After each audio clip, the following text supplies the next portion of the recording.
To start, the store I work at isn't Petco or PetSmart. It's a mom and pop one. I like my job alright, although it can be mundane at times. The pay is decent, and the hours are rarely ever unreasonable. The best part of my job is working with animals.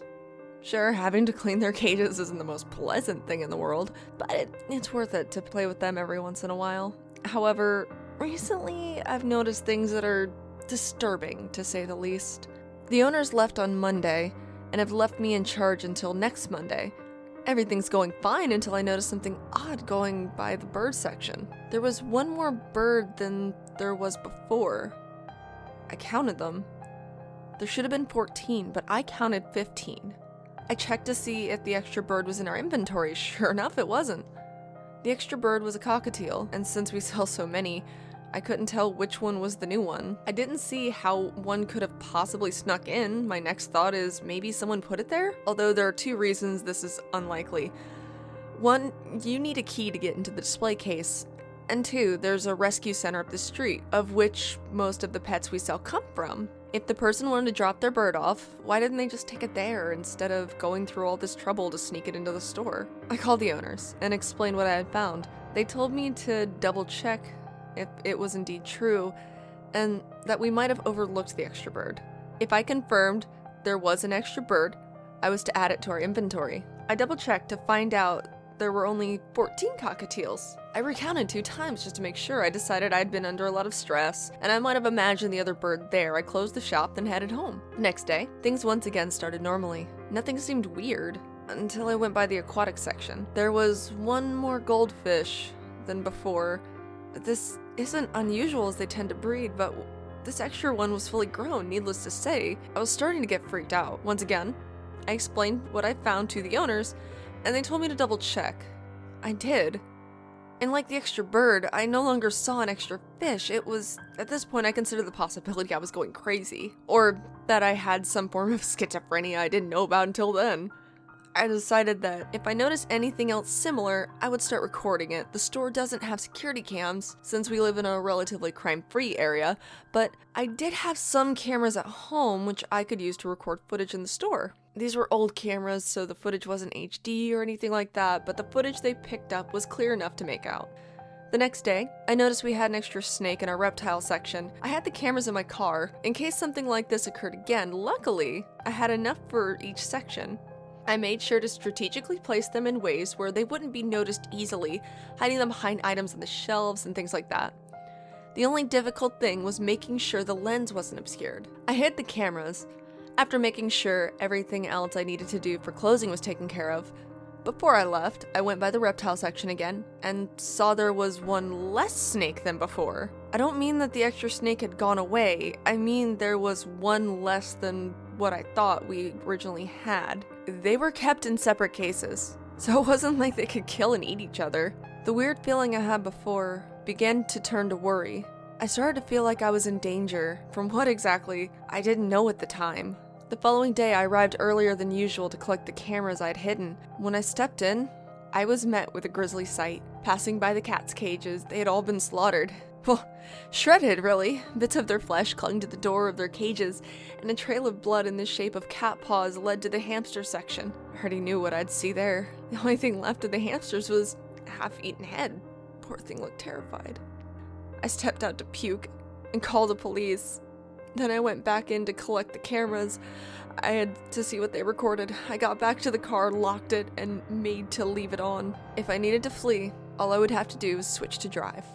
The cops said they would be over as quickly as possible, and to make sure I was somewhere safe. Now that I was, I figure I could glance over the footage that my cameras recorded.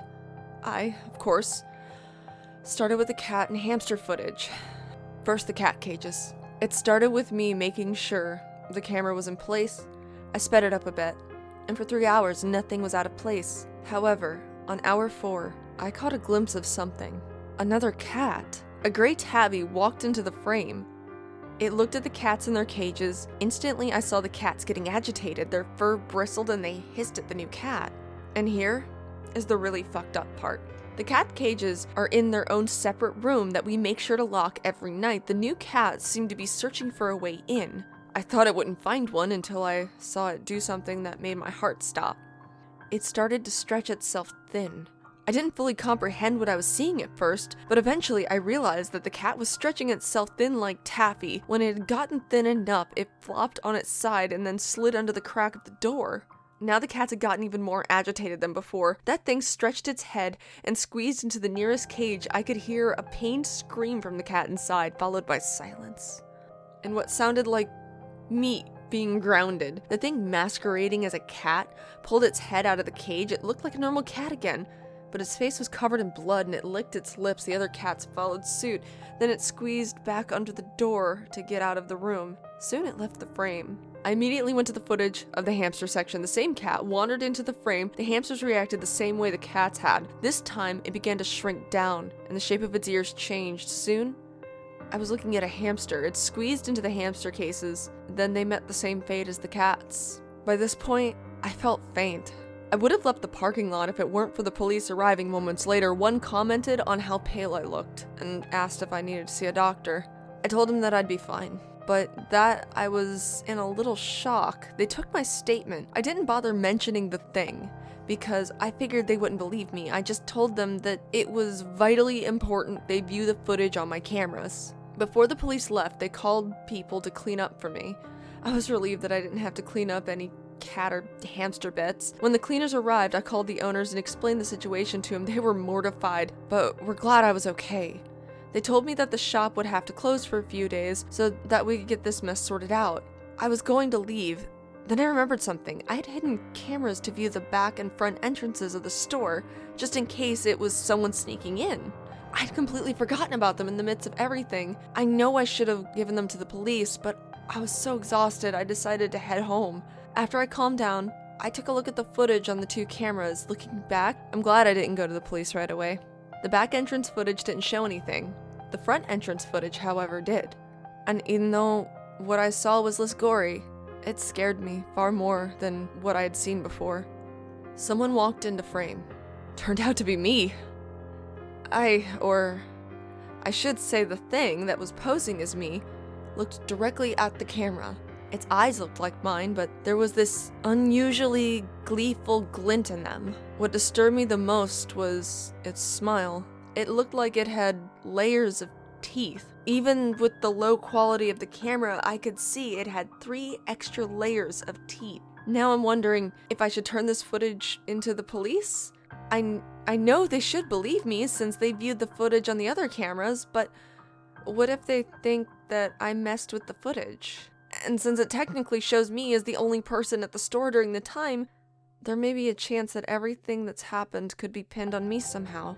So, should I give it to them? But what's gotten me even more worried and caused me to constantly look over my shoulder and lose sleep the past few nights is what the thing did before walking off frame. It spoke. All it said were 2 words to the camera. "You're next." What the hell do I do?